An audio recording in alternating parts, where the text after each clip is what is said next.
Malusog na buhay mga kahardinero. Sama-sama nating pangalagaan ang ating kalikasan para sa ating kalusugan. Welcome to my channel, Food Garden. Ngayon samahan niyo naman akong magtanim ng siling labuyo. Ang sili ay isa sa mga pangunahing sangkap na ginagamit natin sa pang-araw-araw na lutuin. Kaya naman napakalaking pakinabang kung meron kang tanim nito sa inyong bakuran. Ayon sa mga eksperto, ang sili ay mayroong vitamins and minerals gaya ng vitamin A, vitamin B6, vitamin C, vitamin K1, copper at potassium na tumutulong palakasin ang ating resistensya, nakapagpapagana kumain, nakatutulong sa maayos na daloy ng ating dugo, at pinabababa ang tsansa na magkaroon tayo ng sakit sa puso.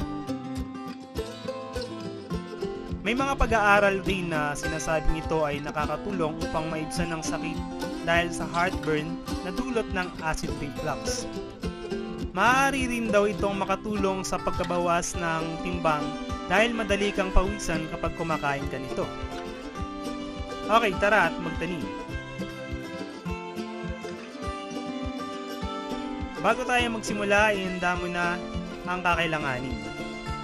Ito ay ang mga sumusunod: seeds, soil, seedling tray, fertilizer, insecticide, spray bottle, at shovel.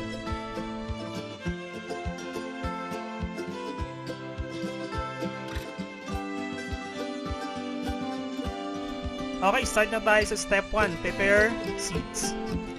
Kung walang available na buto ng siling labuyo sa inyo, ay pwede nating gamitin ang siling na bibili sa palengke. Mas makakamura pa kayo kung ganito ang gagawin nyo. Kung bibili ka kasi ng mga buto nito, karaniwan nasa 50 to 100 pesos ang bentahan nito, depende sa dami at kung saang store mo bibilhin. Napakadali lang naman magkaroon ng mga buto nito. Kumuha ka lang ng isang sili or kahit yung natuyo na sili sa kusina, tapos kunin mo yung mga buto. Pag nakuha nyo na ang mga buto nito, ay bilad nyo lang po ng 3 araw at maaari nyo na itong gamitin pang punla. Step 2. Prepare soil. Habang pinibilad mo ang mga buto nito, ihanda mo na rin ang lupang pagpupunlaan nito. Maaari kayong gumamit ng garden soil at haluan mo ng compost at coco peat. Maaari kayong makabili ng coco peat sa Ace Hardware at supermarket. Hanapin nyo lang sa gardening section. Pero kahit anong available na lupa dyan, pwede na yan para hindi na kayo gumastos pa. Kahit yung pinagsunugan ng mga dahon at ipa ng palay, pwede nyo ring ihalo sa pagpupunlaan. Step 3. Sow seeds. After 3 days, ito na yung binilad na buto. Maaari na itong ipunla sa seedling tray. Ayan, nakikita nyo naman, ilalagay ko lang isa-isa yung mga buto sa bawat butas. Pagkatapos ay tabunan mo lang ng lupa at diligan. Pero kung wala namang seedling tray, pwede kahit sa paso o mga plastic bottle, walang problema yan. After 11 days, ito na yung itinanim kong mga buto. After 21 days, pwede na natin itong ilipat. Step 3, transplanting. Sa paglilipat tanim, humukay lang kayo ng 2 to 3 cm ang lalim at siguraduhin nating mataba ang lupang paglilipatan ng halaman. Ito na po ang galing sa seedling tray at pwede na nating itanim. Siguraduhin ring nakatayo ng maayos ang halaman at saka natin tabunan ng lupa ang paligid ng halaman.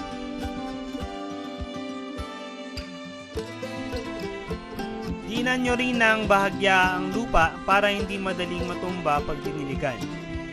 Nakikita nyo, lumabas na yung true leaves ng sili. Isa rin itong palatandaan na pwede na natin itong ilipat tanim. 21 days after transplanting, ganito na po ang itsura ng aking nilipat tanim. Kung susukati, nasa 8 to 10 inches na ang kanilang taas. Kapag ganito nakalaki ang inyong tanim, ay pwede na natin itong i-prune. Step 4. Pruning. Sa pag-prune po ng halaman, ay maaari ninyong gupitin yung talbos ng sili. Napapansin nyo sa bandang tuktok nito ay wala ng mga talbos nito. Kakatapos ko lang kasing mag-prune.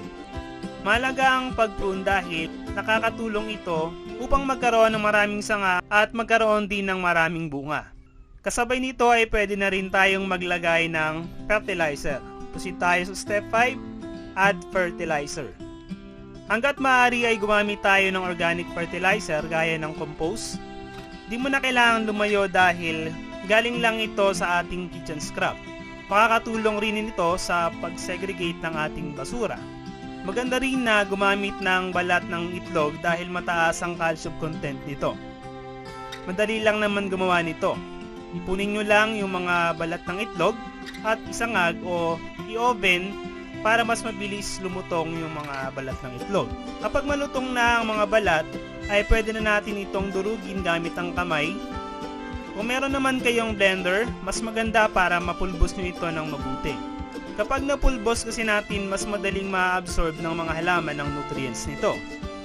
Kapag nadurog o napulbos nyo na ang mga balat ng itlog, ay pwede na natin itong ilagay sa ating tanim.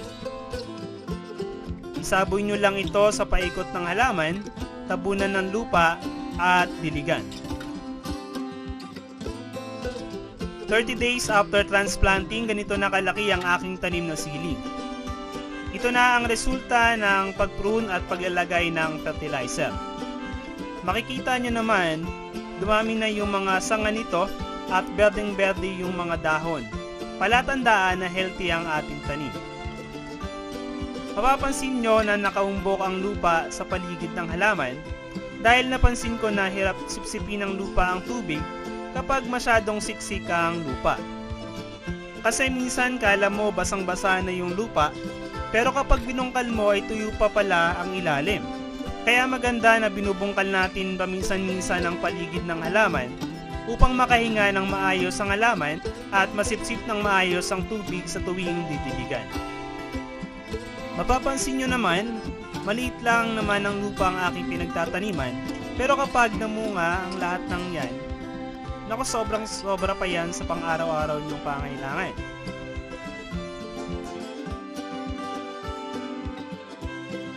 "45 days after transplanting, ganito na kalaki ang mga tanim kong sili. Mas humaba na ang mga sanga at mas malago na rin ang mga dahon nito. Mapapansin nyo medyo malalapit ang distansya ng mga tanim kong sili kasi nga maliit lang naman yung space ko para sa pananim.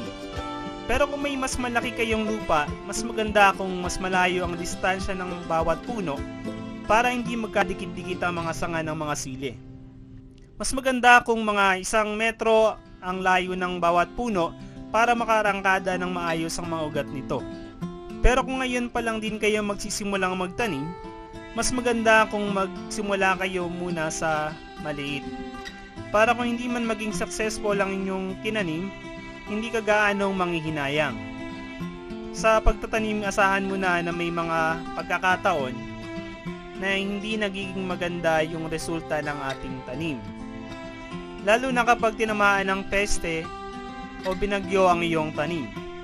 Kasama talaga ang mga peste sa pananim, kaya dapat aagapan mo na ang mga sakit sa halaman bago pa ito lumala. Kaya dapat meron kang nakaabang na insecticide para sa iyong halaman. Step 6. Apply insecticide.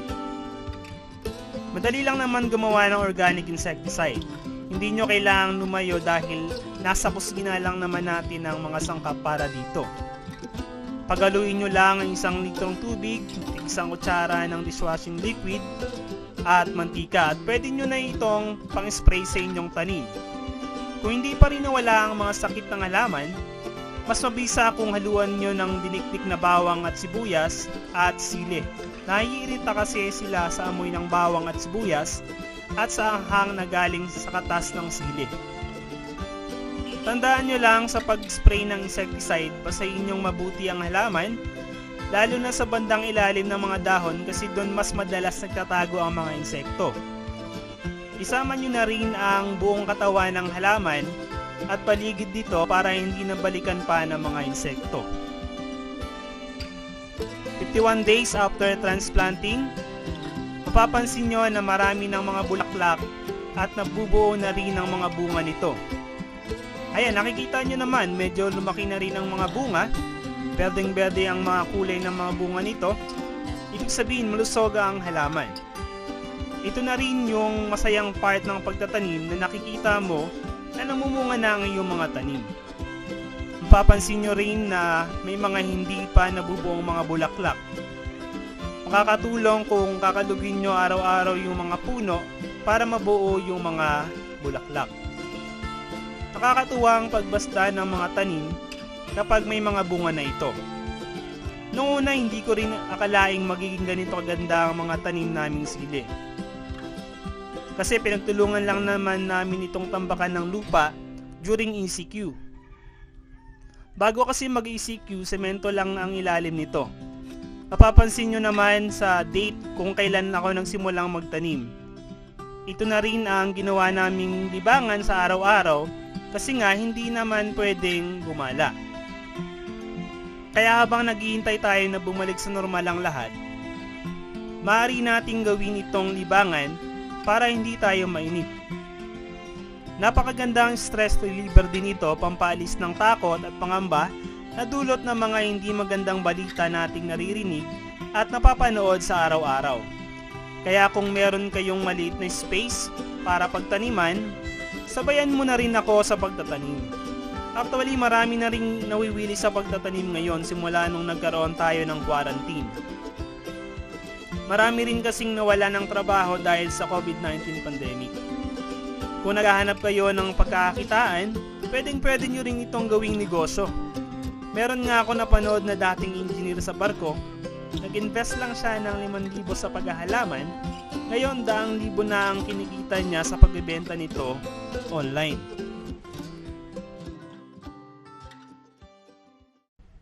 Step 7. Harvesting. 75 days after transplanting ay pwede na tayo makaharvest sa sili. Biruin ninyo, yung 4 na siling kinuhanan ko ng buto marami pang natira doon. Pero tingnan nyo naman, sa ilang pirasong buto lang ang daming bungang kapalit. Binilang ko nga ito, nasa 30 mahigit na puno, ibig sabihin kahit sa isang sili lang marami na kayong matatanim dito. Kita nyo naman ang lalaki ng mga puno at ang tataba ng mga bunga. Medyo lanta lang yung mga dahon nito dahil sa sobrang init ng panahon.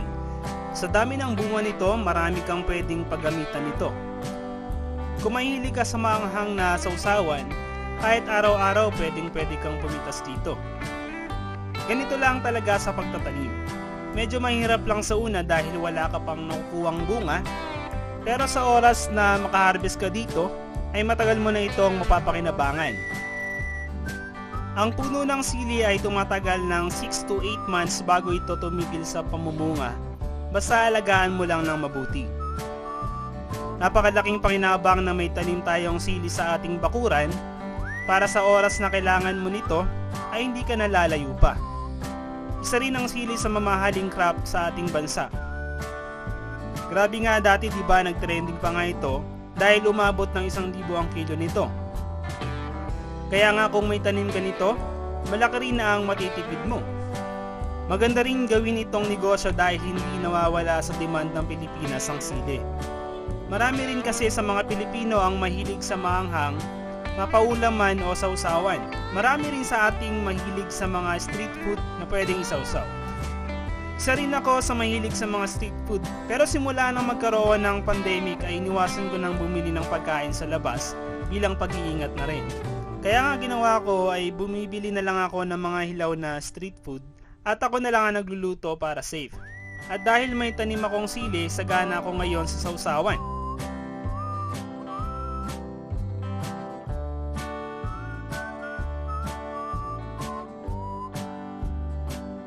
Ngayon tingnan ninyo, nagdala rin ako ng ilang puno ng sili galing sa probinsya para kahit wala ako sa probinsya ay meron pa rin akong mapipitas na bunga ng sili. Nilagay ko lang ito sa harapan ng bahay para expose sila sa araw. Nakikita nyo naman, siksikan yung mga halaman dito kasi wala talaga kaming pwedeng pagtaniman dito.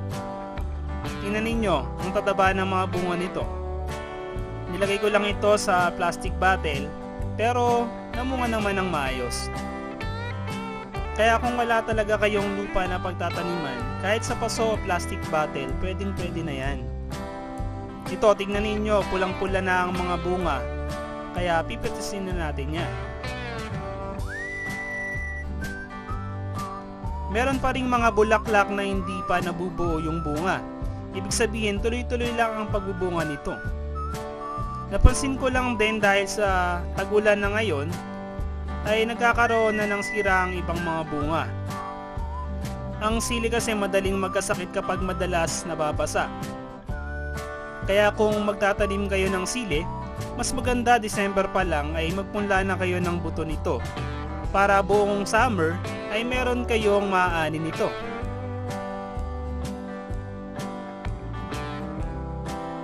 Mapapansin nyo rin kapag tagulan na ay tumataas na ulit ang presyo ng sili kasi mas mahirap mag-alaga nito tuwing tagulan. At dahil wala ng space dito, nilagay ko yung ibang puno ng sili sa kabilang kalsada kasi wala pang nakatira sa tapat namin. Ito, meron ulit isang hinog na bunga at marami pang mga namumulaklak. Sari-sari rin ang tanim ko dito, may tanglad, bell pepper. Tingnan nyo, madami pang mga berdeng sili kaya marami pa akong ma-harvest dito. Ayan, nakaapat na tayo.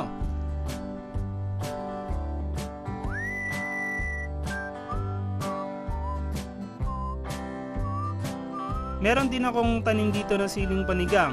Ayan, tingnan nyo yung bunga.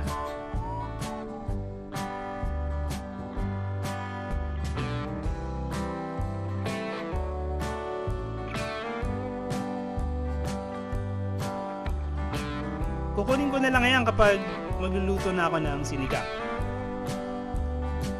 Meron pa dito sa bakanting lote sa tabi ng bahay namin. Marami akong tinanim ng mga halaman dito para habang hindi pa nabibili ay napapakinabangan. Ayan, may San Fernando, meron ding puno ng kamansi. Ayan, nakikita nyo ang taas. At marami na akong nakuwang bunga niyan. May Indian mango, tapos ito pa, mga sari-saring halaman.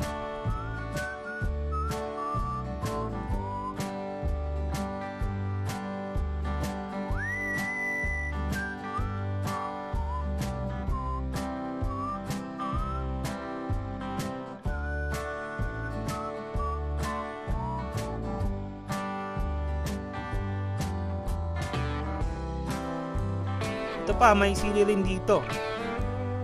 Meron na rin isang hinog. Ayan ang kagandahan pag may tanim. Pipetisin mo na lang kapag kailangan mo. At nakakasigurado ka pang fresh ang kakainin mo.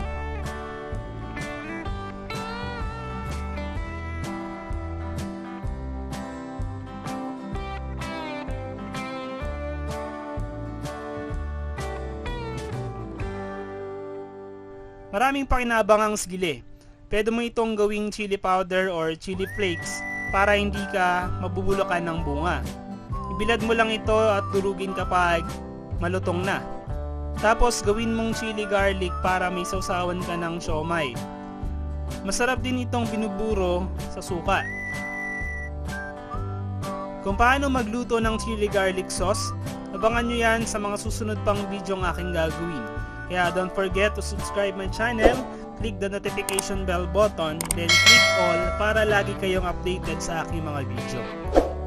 At kung nagustuhan ninyo ang aking video, paki-like na rin at share sa inyong mga friends para marami tayong encourage pa na magtanim. At ma-impluwensyahan natin na makibahagi sa pangalaga ng ating kalikasan. At kung meron kayong mga katanungan, huwag po kayong mahihiyang magtanong. Lagay nyo lang po ang inyong mga katanungan sa comment section at sisikapin ko pong masagot ang inyong mga katanungan. Maraming salamat po sa lahat ng mga nag-subscribe at sa iyo na magsusubscribe na ngayon. Mabuhay kayong lahat. Stay home, stay safe.